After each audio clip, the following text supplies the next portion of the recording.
influencer marketing can be so hard, just so hard, especially when you're answering to a founder or a finance team or higher ups that you have to be accountable to, because influencer marketing isn't simple. You don't just go to the customer's website, make a transaction, zip, you're finished. Some affiliate or performance marketing programs might work that way, but when it comes to influencers, normally there is a multi-touch process that happens before the customer buys, and sometimes the customer will fall out of attribution, sometimes they will come in on an alternate channel, and that channel will look like it's getting the credit for the sale. And it's so painful for agencies because what ends up happening is you're fired quickly because you look like you're not contributing anything to the bottom line, when in fact you may be contributing a great deal of traffic, a great deal of interest that then converts, but your customer doesn't actually know because they don't have those measurements in place or the dashboarding in place to see what's actually succeeding. So what is the main metric that I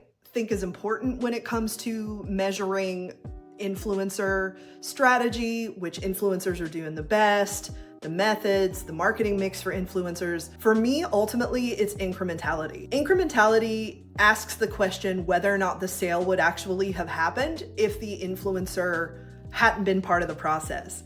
And if it had, which it looks like a lot of times because end of funnel may not include influencer, it's a top of funnel activity, right? Decision makers and finance departments in business don't want to pay for something that they aren't 100% sure is increasing their bottom line. It's simple logic that the more steps a sale is going to take to make happen, the harder it is to measure. So there's really only one answer here coming from a fractional CMO perspective, and that's the technology. The technology that we have today not only should be able to, but can track a customer from the very first time they enter the marketing funnel until the actual point of sale. The way that B2B buyers often share data makes this worse because there's this level of complexity there that doesn't necessarily exist in B2C channels because they're completely different channels. B2B is all over the place. Buyers might be looking for a thought leadership piece or a review site to verify that something they've seen on the internet looks great before they move to the purchase. So then the influencer gets cut out of the deal. And it just, the multi-touch level of buying creates all these different levels of complexity for people who are trying to measure this. So really there's only one way to do it. And it is to work with a company that is familiar with a metric like incrementality.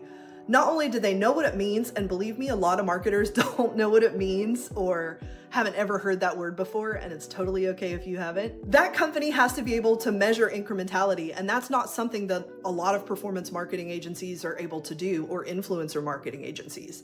They just don't know how to put that into their dashboard or any metric into their dashboard that isn't just really top of funnel stuff like reach, impressions. So you want to make sure that your company knows how to track, even when the outcome of a sale or of any kind of engagement on your site is going to take even longer than 60 days. An influencer gets stripped of credit the longer that decision or thought process is. So step one in my book is to figure out when traffic comes from an influencer, how long do they take to convert, and what are all the different steps that have to happen before that conversion happens. And the reality is, when you look at the attribution, you're looking at a multi-touch point full data picture problem that is essentially going to force you to work with a vendor resource that knows how to track all of this stuff. So if you're feeling the need to bring in a team that has a really straightforward process for handling this, there are a couple good ones out here. Mentioned partner-centric a few times in the past to a lot of people that have had success with them, and I have too. Acceleration partners can be a really solid choice. Hamster Garage can be a really solid choice. There are a lot of companies out there that are really tech first, but what I really love about a company like a partner-centric or an acceleration partners is that they have good dashboarding that tells you where your sales are coming from influencer marketing. And in the case of someone like Partner Centric, they actually have a dashboard that has an incrementality measurement baked into it. So you're not just guessing, you see the actual results of this stuff at a very high level. And for me, it makes the most sense to work with a partner that not only has been there, done that, but a partner that actually continues to develop their technology to be able to utilize better and better tracking that's coming out. Like for instance, with generative SEO, people are using ManyChat to find brands now. And if your company isn't watching ManyChat or your vendor isn't getting an idea of how LLMs are sending traffic your way, then you're just going to run into a lot of trouble, not just with incrementality, but figuring out how to be more future focused, because those LLMs aren't going anywhere. So if you're looking to work with a performance marketing company that has measurable ROI in place, influencer can be measured. You just have got to include incrementality as a metric, or you're really going to miss out on figuring out whether or not your influencers are driving sales to your site.